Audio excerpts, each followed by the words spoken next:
the winter of despair.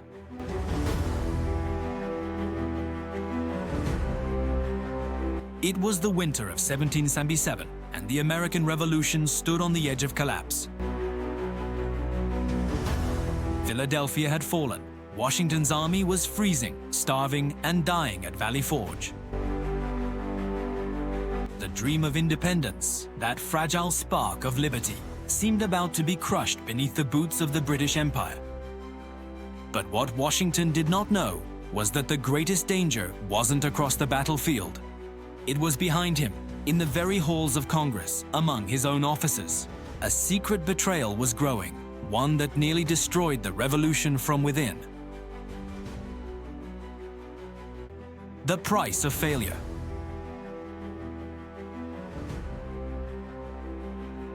Autumn, 1777. The young United States stands at the brink of ruin. For 2 years, George Washington has carried the burden of a nation's fragile dream, and now that dream is slipping away. The British have struck with precision and power. They've taken Philadelphia, the beating heart of the Revolution, the very city where independence was declared barely a year before.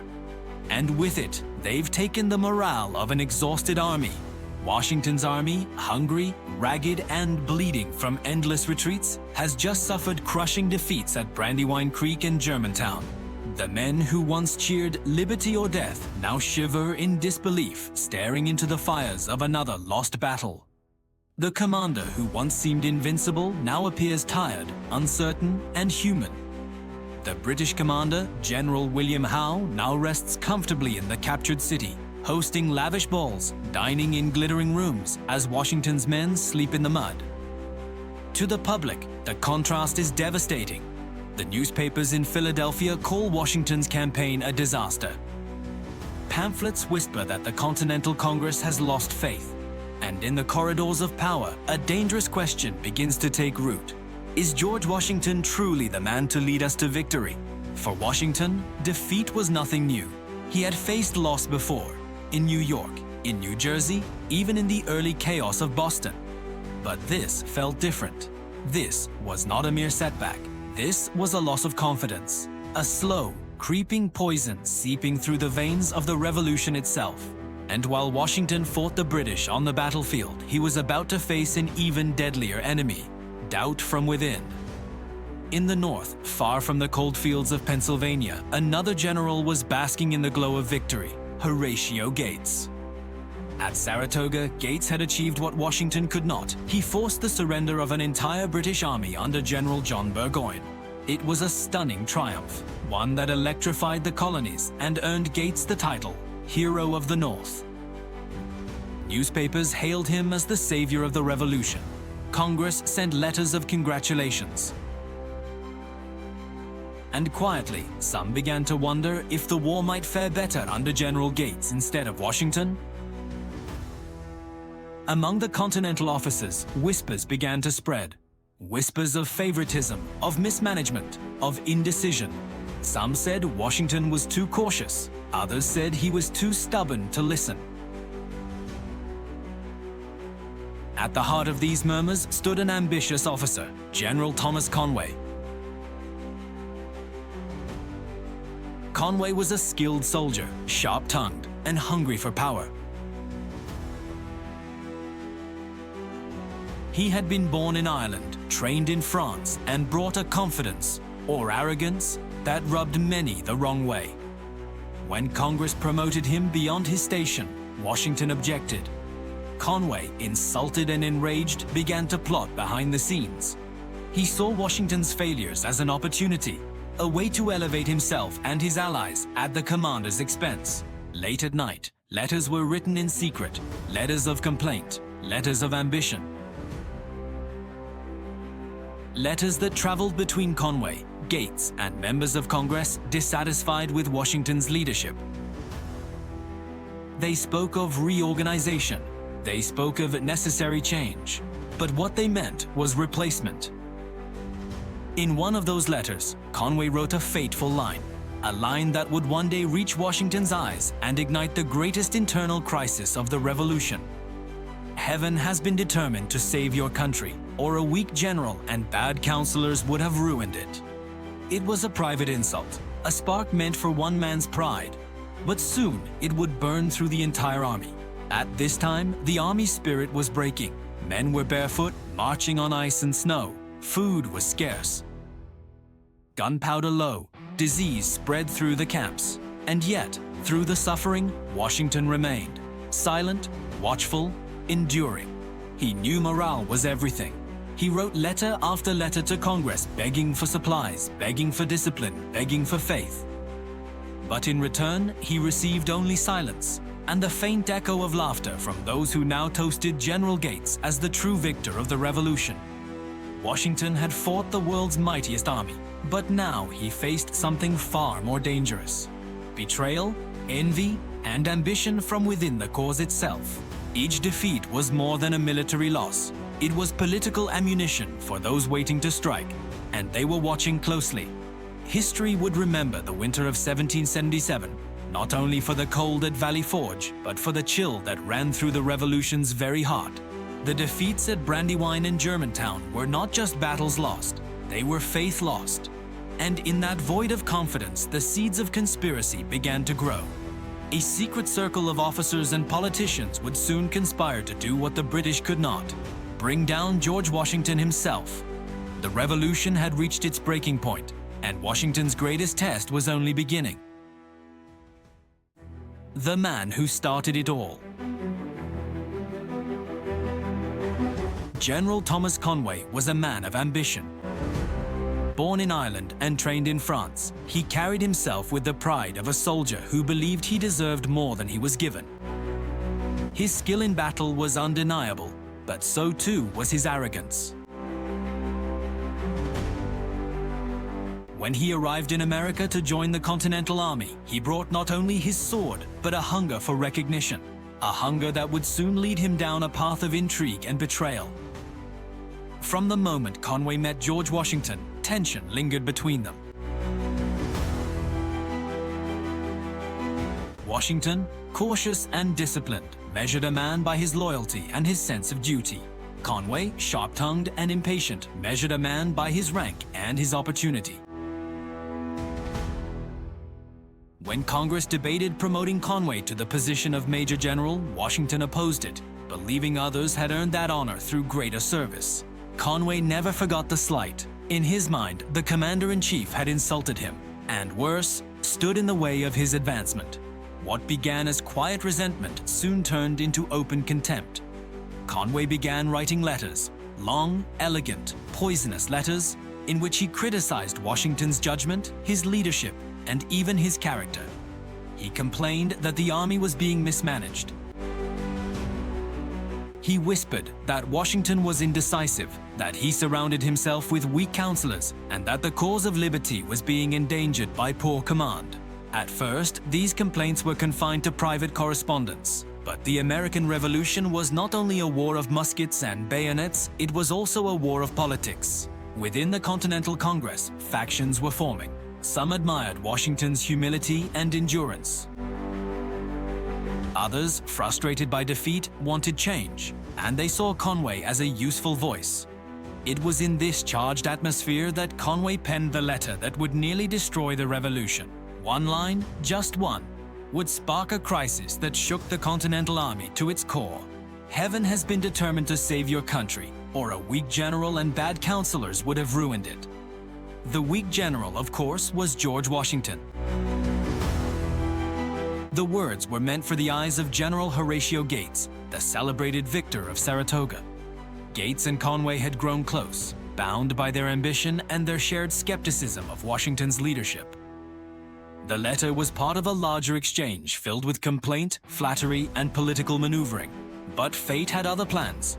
One of Gates's aides, a man named James Wilkinson, accidentally revealed the contents of Conway's letter to a friend, and from there, the words spread like wildfire. By the time the letter's contents reached Washington's allies, the damage was done.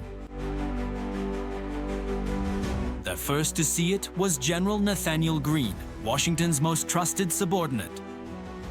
Greene was a man of principle, loyal and unshakable. When he read Conway's insult, he immediately informed another of Washington's allies, General Lord Sterling. Sterling, outraged by the betrayal, sent the words directly to Washington himself. For Washington, it was a moment of cold clarity. The betrayal he had long suspected was now undeniable. The enemy was not just the British across the river.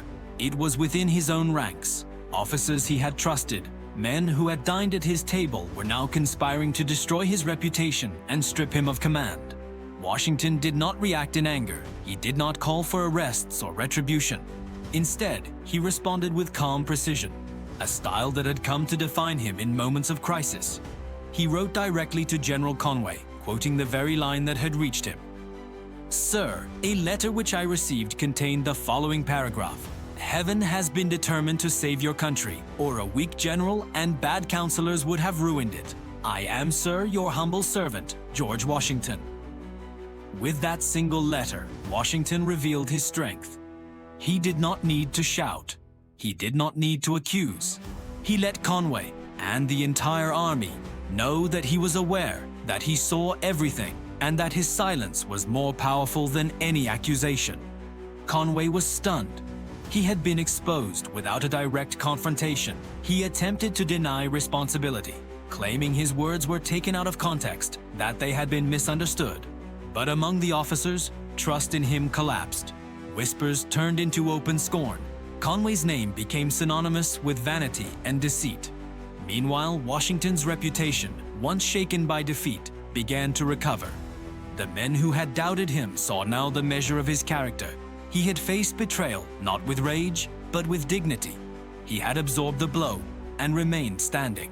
As winter deepened and the army moved toward Valley Forge, the Conway affair became the talk of every campfire and corridor.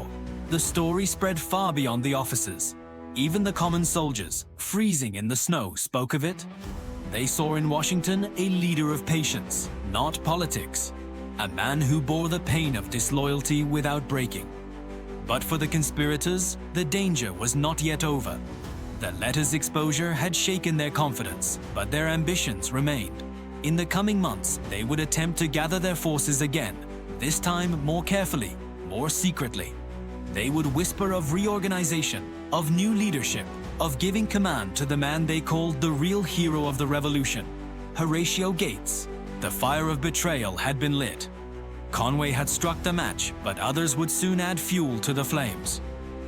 And as the coldest winter of the war began to settle over the Continental Army, George Washington's enemies were not finished. They were just beginning. The revolution had survived defeat on the battlefield. Now it would have to survive betrayal from within. The letter had been exposed, and with it, the first layer of treachery peeled away.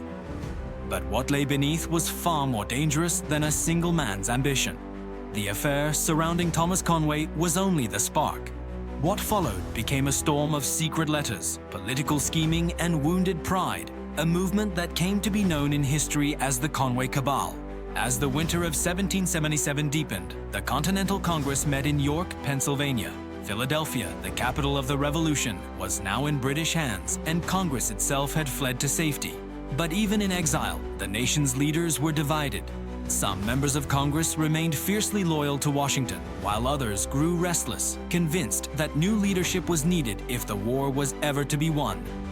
General Horatio Gates, the hero of Saratoga, had become their new favorite. His victory in the North had given America its greatest triumph so far, and with it, his confidence swelled. Gates began to see himself not merely as a general, but as a man destined for higher command. Encouraged by the flattery of those around him, he began corresponding with Conway and other officers critical of Washington's decisions. The letters that passed between them were filled with dangerous ideas. They questioned Washington's strategies, his judgment, even his character.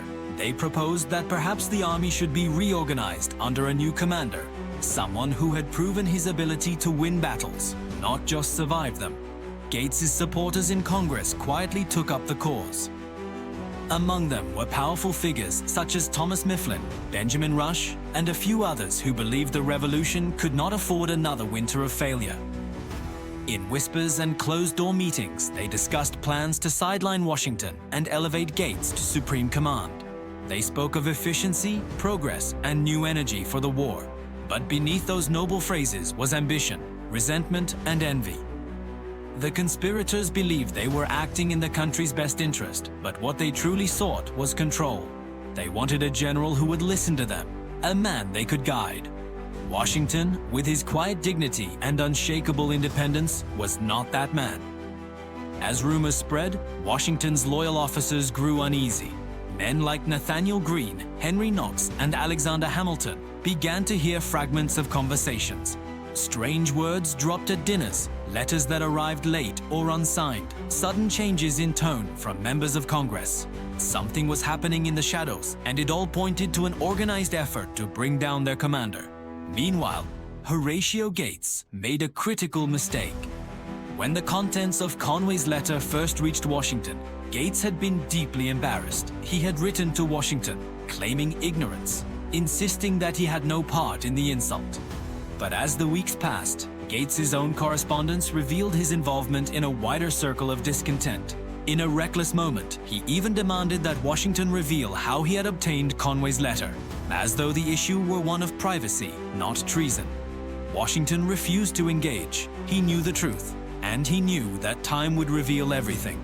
His silence only made his enemies more nervous. They mistook his calm for weakness, unaware that his patience was a weapon. By early 1778, the Conway Cabal had reached its peak. Behind closed doors, letters flew back and forth between Congress, Gates, and their allies. Plans were discussed for a board of war, a new body that would oversee military operations. Gates was appointed as its head, a move designed to strip Washington of direct control without removing him outright. For a brief moment, it seemed the plotters might succeed. Washington's power was being slowly eroded, his authority undermined by committees and correspondence. But even as his political enemies maneuvered, the loyalty of the army held firm. The officers who had suffered beside Washington, who had shared his hunger, his exhaustion, and his faith, would not abandon him now. Word of the conspiracy spread through the camps. Soldiers whispered of betrayal. Officers spoke of honor. And one by one, those involved in the cabal began to lose support. When Gates tried to assert his new authority, he was met with quiet resistance. Few obeyed, few respected him. Without the army's faith, his power meant nothing. Then came the final blow. Washington's allies gathered evidence of the correspondence and exposed it for what it truly was, an act of division at the worst possible time. Public opinion turned sharply. Gates's reputation, once shining, began to tarnish. Conway's name became a curse, and the members of Congress who had toyed with the idea of replacing Washington now faced the fury of a public that saw him as the revolution's only moral compass. Washington himself said little. He never publicly accused anyone, never demanded revenge. Instead, he continued his duties with quiet strength, writing letters of encouragement to his officers and focusing on rebuilding the army at Valley Forge. His restraint disarmed his enemies more effectively than any words could have. By the spring of 1778, the Conway Cabal collapsed under its own weight. Conway resigned in disgrace, Gates retreated from the spotlight, and Washington emerged stronger than ever. The crisis that might have destroyed him instead revealed his character to the nation. The revolution had been tested not just by the British Army, but by the vanity and jealousy of its own leaders. And in surviving that test, George Washington proved that true power lies not in ambition, but in integrity. The cabal had failed. Washington remained. And the dream of independence, bruised, battered, and nearly broken, endured because one man refused to be consumed by the betrayal around him. Washington strikes back.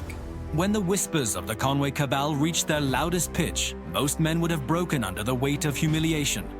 But George Washington was not most men. He had faced defeat before, on the battlefield, in politics, even in his own doubts. And each time, he had emerged stronger. Now, as his own officers plotted in the shadows, Washington prepared to strike back, not with fury, but with principle. He understood something his enemies did not, that the greatest power a leader can wield is restraint.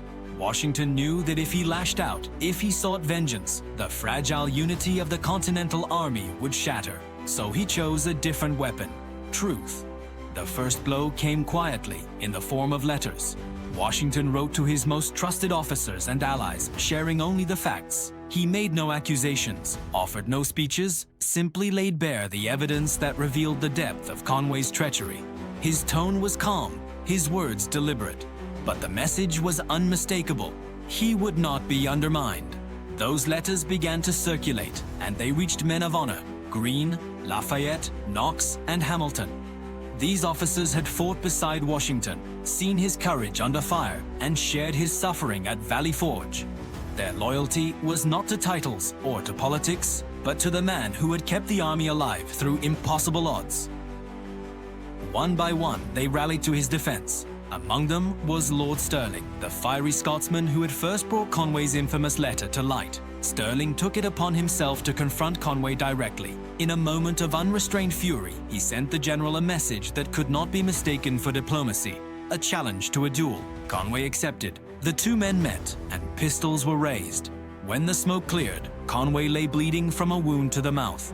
He survived, barely, but the symbolism was impossible to ignore. The mouth that had spoken against Washington was now silenced. The news spread like wildfire. To the soldiers freezing at Valley Forge, it felt like poetic justice. To Washington's enemies, it was a warning. Their ambitions had gone too far. And to the public, it was proof that the man they called the father of the nation could not be brought down by whispers. But Washington himself took no pleasure in it. When word reached him of Conway's injury, he wrote a brief, dignified note. "I am very sorry for your accident and wish you a speedy recovery. No malice, no victory lap, just mercy." That small gesture revealed the measure of his character. Where others sought power, he sought peace. Where others schemed, he stood firm in silence. In the very moment his enemies thought they had humiliated him, Washington's grace turned the tables completely. Meanwhile, in Congress, the tide was turning. Reports from the army painted a picture of desperation and endurance. An army starving, freezing, yet still loyal to its commander. The people began to see the truth. The revolution had one indispensable man, and it was not Horatio Gates. Even those who had once whispered against him began to change their tone. Mifflin resigned from the Board of War. Gates found himself isolated, embarrassed, and increasingly irrelevant. The conspiracy that had aimed to destroy Washington's authority had instead strengthened it beyond measure. Then fate dealt Washington his vindication. In early 1778, news arrived that France had entered the war on America's side. The alliance transformed everything. Supplies, money, ships, and hope began to flow across the Atlantic. And it was Washington, not Gates, who would command the army that now stood on the world stage. As spring melted the harsh snows of Valley Forge, the army emerged transformed. Baron von Steuben's relentless drilling had turned ragged men into soldiers. Washington's leadership had turned despair into discipline. And when the army marched out of the camp in June, it did so not as a broken force, but as a reborn one. At Monmouth, the Continental Army faced the British once again, and this time it did not break. Washington rode into the heat of battle, rallying his men, his voice cutting through the smoke and chaos. The soldiers who followed him that day were not the same men who had limped into Valley Forge months before. They were the army of a nation now united behind its leader. When the fighting ended, the British withdrew, and Washington stood victorious on the field. The message was clear, both to the enemy abroad and to the rivals at home. The man they had tried to replace was irreplaceable. As for Conway, his story ended quietly. After recovering from his wound, he sent Washington a humble letter of apology, admitting that his ambition had blinded him. Washington, true to his nature, neither gloated nor condemned. He simply forgave him. Conway soon left America, his name forever tied to shame and betrayal. The Conway Cabal had been more than a test of Washington's command.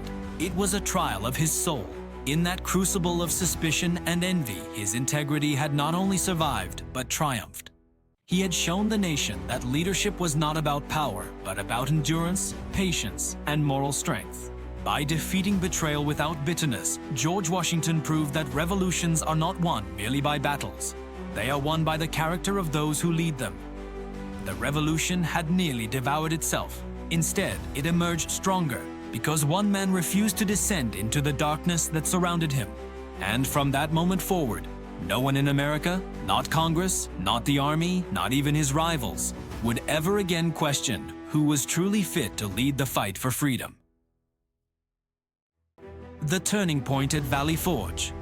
The winter of 1777 to 1778 at Valley Forge has become one of the most iconic chapters in American history, a symbol of suffering, sacrifice, and unbreakable resolve. Yet beneath the frozen surface of that terrible season, something deeper was taking place. It was here, amid hunger and despair, that George Washington's army and the Revolution itself were reborn. When the Continental Army marched into Valley Forge in December 1777, it was a force on the edge of collapse. Barefoot soldiers left bloody footprints in the snow.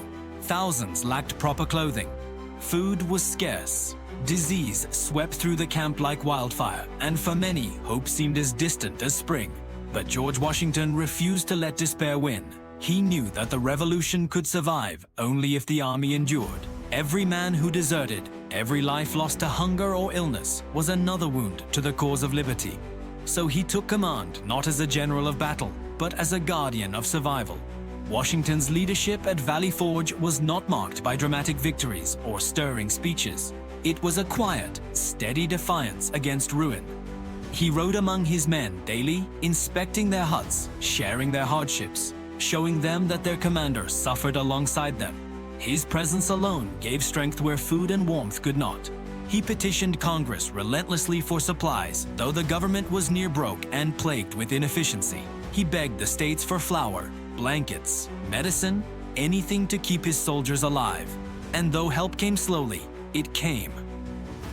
Behind every meager delivery wagon that rolled into camp was Washington's persistence. Even so, survival was not enough. The army that would one day face the might of the British Empire had to be something more: disciplined, united, and trained. And for that, Washington turned to a man whose name would become legendary in its own right: Baron Friedrich von Steuben. Von Steuben, a Prussian officer with a sharp tongue and sharper instincts, arrived at Valley Forge in February 1778.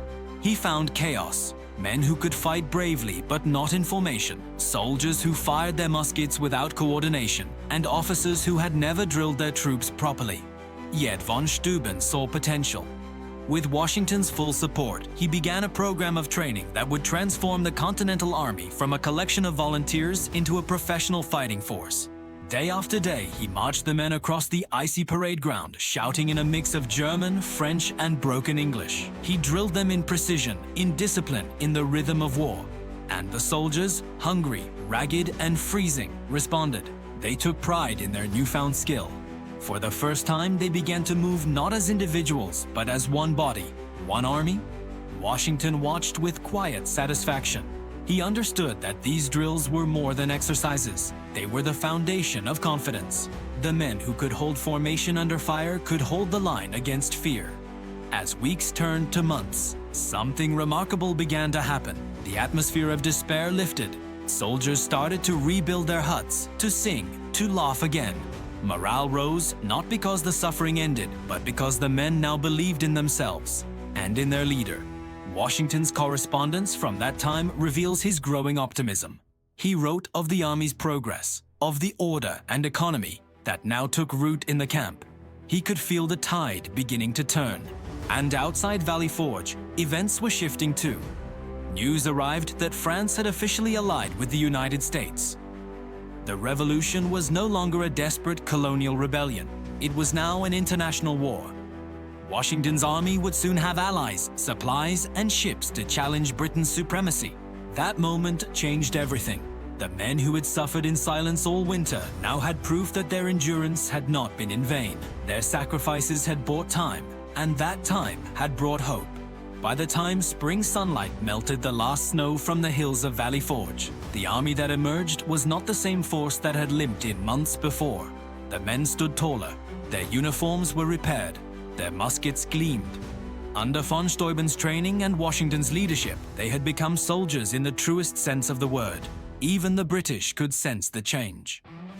When spies reported back to Philadelphia, they spoke of an army reborn, leaner, harder, more dangerous than before. Washington rode at the head of this transformed force, his resolve hardened by the trials he had faced. The betrayal of the Conway Cabal was behind him. The unity of the army was restored. The revolution, once teetering on the brink of failure, now stood ready to fight again.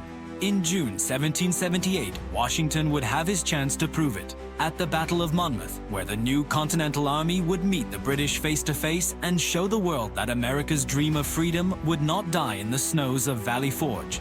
The suffering at Valley Forge was the price of transformation. It was there that America's destiny was tempered in the fire of endurance, and George Washington's leadership reached its defining moment. The revolution had found its strength not in triumph, but in survival. And from that frozen crucible emerged a nation that would never again bow to tyranny. The Battle of Monmouth. The reborn army fights back. June 1778. The long bitter winter of Valley Forge was over, and the army that had endured its trials now marched with newfound strength. The soldiers were lean, hardened, and disciplined. No longer the desperate men who had stumbled into camp half a year before. They were the reborn heart of the revolution, and George Washington, their steadfast leader, was ready to test them in the crucible of battle. The British, under General Sir Henry Clinton, had abandoned Philadelphia and were retreating across New Jersey toward New York. Their long column of soldiers, wagons, and baggage trains stretched for miles under the sweltering summer sun. It was an opportunity too great to ignore. Washington saw his chance to strike, not in retreat, but in pursuit. For the first time since the dark days of 1777, the Continental Army moved not out of desperation, but with confidence. Drilled and trained by von Steuben, the soldiers marched in formation, their muskets gleaming, their spirits high. The countryside, once weary of war, erupted with cheers as the army passed through. The revolution felt alive again. Washington's plan was bold but clear. He would strike the British rearguard, harass their columns, and force them into a full-scale engagement on ground of his choosing. Victory at Monmouth would not only cripple the enemy, but prove to the world, and to France, that the American army was now a match for Britain's finest. On June 28, 1778, under a blazing sun that turned the fields of New Jersey into an open furnace, the two armies clashed near the small village of Monmouth Courthouse. Temperatures soared past 100 degrees. Men collapsed from heat as quickly as from musket fire. The air shimmered with smoke and dust. Washington had assigned the initial attack to General Charles Lee, whose caution and indecision had long been a concern. As the battle began, Lee's forces advanced. But when faced with the main British line, Lee hesitated. Confusion spread through his ranks. Orders were unclear. Units began to fall back. Within minutes, what should have been a sharp strike turned into a chaotic retreat. Word reached Washington that his army was withdrawing. Furious, he spurred his horse and rode hard through the choking heat, the ground trembling beneath his gallop. When he found Lee, his temper finally broke.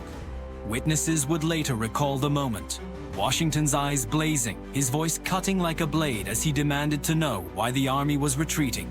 For months, Washington had endured betrayal, hunger, and doubt in silence. But not this, not now, not after everything they had fought to rebuild. His words snapped through the air like gunfire, jolting officers into action. Lee stammered excuses, but Washington would hear none of it. Rallying the broken lines, he rode before the men, his presence radiating command. His voice carried over the chaos, calm yet unyielding. "Stand fast, my brave fellows. The enemy are advancing. Give them the bayonet." The retreat stopped. The men turned. The line reformed. And under Washington's direction, the Continental Army, the same army once starved and shivering at Valley Forge, stood its ground. Hour after hour, the battle raged under the merciless sun. Cannon roared, musket smoke rolled across the fields, and both sides fought to exhaustion. Washington moved along the line, his uniform soaked with sweat, encouraging, directing, refusing to yield. Wherever he appeared, courage seemed to follow. The British attacked again and again, but each time they were met with fierce resistance. The training of von Steuben now showed its worth. The men held formation, reloaded with precision, and maneuvered like professionals. The Continental Army was no longer a mob of volunteers. It was a force to be reckoned with. As the afternoon wore on, the tide began to turn. The British found themselves trapped in the scorching heat, harried by musket fire, unable to break the line. Clinton eventually ordered a withdrawal under the cover of darkness. By dawn, the British had slipped away, leaving behind their dead, their wounded, and their pride. The Battle of Monmouth ended without a decisive victory in traditional terms, but in truth, it was a triumph of transformation. The American army had stood toe-to-toe with the greatest military power on earth and had not broken. Washington's leadership, forged through failure and betrayal, had carried them through. News of the battle spread quickly. Across the colonies, the story became legend, how the army that had nearly starved in winter had faced the British in open battle and refused to fall. Washington's reputation, once threatened by intrigue, now stood higher than ever. Even his critics were silenced. Congress, which had once questioned his command, now recognized the man they had nearly replaced as the irreplaceable leader of the revolution. The soldiers adored him, the public revered him, and even the French allies saw in him the steady moral authority that held the fragile cause together. Monmouth was not just a military engagement, it was the rebirth of belief. The revolution had survived its darkest hours. It had found its strength in endurance, its unity in struggle, and its courage in the character of one man who refused to yield. The sun that had scorched the battlefield of Monmouth also illuminated the truth. George Washington had not only rebuilt an army, he had rebuilt a nation's faith in itself. The war was far from over, but the message was clear. America would not crumble, the revolution would not die. And George Washington, calm amid chaos, steadfast amid betrayal, would lead it to its ultimate victory. The legacy of betrayal and the making of a leader. The revolution was far from over, but by the summer of 1778, one truth had become undeniable. George Washington had passed through fire and emerged unbroken. The betrayal that could have destroyed him instead revealed the depth of his strength. The suffering that could have broken his army instead bound it together. And from the chaos of intrigue and despair, a new kind of leader had been forged. In the years that followed the Conway Cabal and the crucible of Valley Forge, Washington's leadership took on an almost mythic quality. His calm under pressure, his refusal to seek vengeance, his quiet discipline, all became part of the story of America's founding spirit. Yet few understood how close he had come to losing it all. The letters, the conspiracies, the whispered doubts, these had not merely tested his authority, they had tested his faith. He had faced the loneliness of command, the sting of betrayal, and the weight of a revolution resting entirely upon his shoulders. Lesser men would have cracked. Washington did not. In that resilience lay his greatness. He learned that leadership is not built in moments of triumph, but in the shadows of defeat.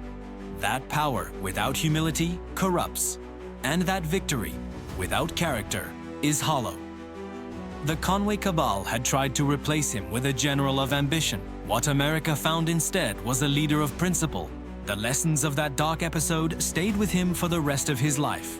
In every challenge that followed, the long years of war, the fragile peace that came after, the birth of a new government, Washington never forgot how easily power could divide, how envy could rot even the noblest cause from within. It was why he would later reject the idea of a crown. It was why he would step down after 2 terms as president. And it was why, when asked to stay in power, he reminded the nation that the strength of its republic lay not in one man, but in the people themselves. But before that peace, there were still years of blood and hardship. The British still held New York. The war stretched on, moving south toward Charleston and Yorktown. Washington's army fought, starved, and marched across a continent that seemed to offer no rest. And yet, through it all, his calm presence remained the revolution's anchor. His officers saw in him not grandeur, but steadiness. He was no orator, no self-proclaimed genius. His greatness was quiet, the kind that does not demand recognition, but earns it. When morale faltered, they looked to him. When the cause seemed lost, they remembered that he had never lost faith, not even at Valley Forge. By the time the war reached its final act at Yorktown in 1781, the world had changed. The man who once faced whispers of incompetence now commanded the respect of nations. France stood by his side. The Continental Army was battle-hardened, and even Britain began to see the inevitability of defeat. When Cornwallis surrendered and the revolution was finally won, Washington did not gloat. He did not parade in triumph. Instead, he thanked his soldiers, praised Providence, and returned quietly to Mount Vernon. The very ambition that had corrupted so many others had never touched him. He had led not for glory, but for duty. And when the time came for him to take command again, not of an army, but of a fragile new republic, he led the same way. With restraint, with dignity, with the same moral clarity that had guided him through betrayal. The story of the Conway Cabal faded into the background of history, overshadowed by the victories that followed. But its impact remained profound. It was the moment when the revolution nearly turned on itself, and when Washington proved that integrity, not intrigue, would define the birth of America. Had he fallen to anger, or sought revenge, or abandoned the army in despair, the revolution might have collapsed from within. But because he endured, because he held fast to principle when surrounded by deceit, the United States was born with an ideal greater than freedom alone, the ideal of leadership rooted in virtue. Even in his final years, when Washington reflected on the hardships of the war, he spoke little of the betrayals. His writings reveal no bitterness. To him, those trials were necessary. They had stripped away illusion and vanity, leaving behind only what mattered, the duty to serve and the courage to endure. The revolution had tested him as no man had been tested before. It had taken everything, comfort, peace, friendship, and given him in return something far greater, the faith of a nation. George Washington's legacy is not just that he won independence, but that he taught a young country what true leadership looks like. Not loud, not vengeful, but steadfast in the face of doubt. The secret betrayal that nearly ended his revolution became, in the end, the very fire that defined his greatness. It forged in him the patience to lead, the humility to listen, and the strength to rise above ambition. In surviving that darkness, Washington did not just save the revolution. He became the moral foundation upon which a nation was built. And from that moment on, America would never again mistake ambition for honor, nor confuse power with virtue, because its first and greatest leader had shown the difference.